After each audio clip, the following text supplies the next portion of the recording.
Welcome everybody. I am Becca Hamstra. I'm a financial advisor here in Tucson, Arizona. I also have a lot of clients up in Spokane, Washington, and throughout the western U.S. I am a specialist in widows and widowers. So I really love my clients who are older and dealing with finances on their own and have questions and would like some help. So today our topic is dealing with loss of a loved one, and particularly loss of a spouse, but it can be anyone. All right, so then we flip the page and say, okay, now it's more than 6 months to a year, and like I said before, the value of the estate, certainly if it's a taxable estate, we want to wait 9 months. If the stock market takes a big drop or the housing market goes down, you definitely want to take advantage of a lower value in the estate. If you have to file an estate tax form, that's Form 706, and your attorney will take care of that. You don't have to worry about that.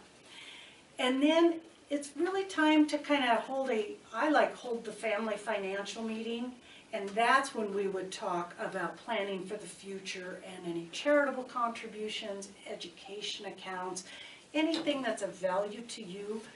You really do want to have your children involved in some of that if you have children, because otherwise sometimes they get a false sense of entitlement, or they assume that you're loaded and you can just bail them out of this, that, and the other thing. And a real honest discussion about, how much money does it take to provide, say, a $5,000 a month income.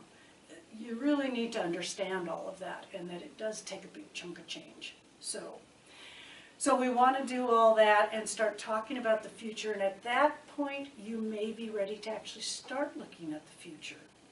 And so, as Eunice had mentioned before, try not to sell the house until at least a year has passed. Now, if it's a parent who's passed away, that same year does not necessarily hold.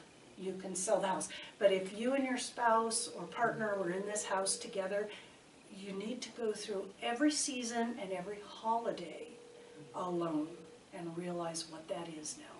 That's part of the grieving process. So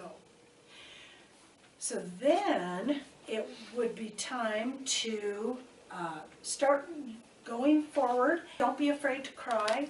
Grief is a very important part of the journey, and realize that you're never going to be who you were before.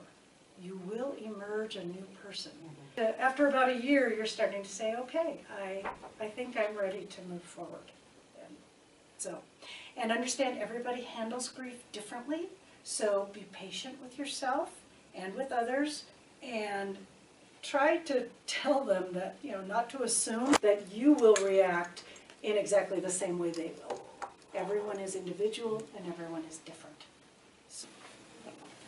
Thank you. Well, I'm Becca Hamstra. I'm a financial advisor here in Tucson, Arizona, and I thank you for joining us. Thank you. Yay!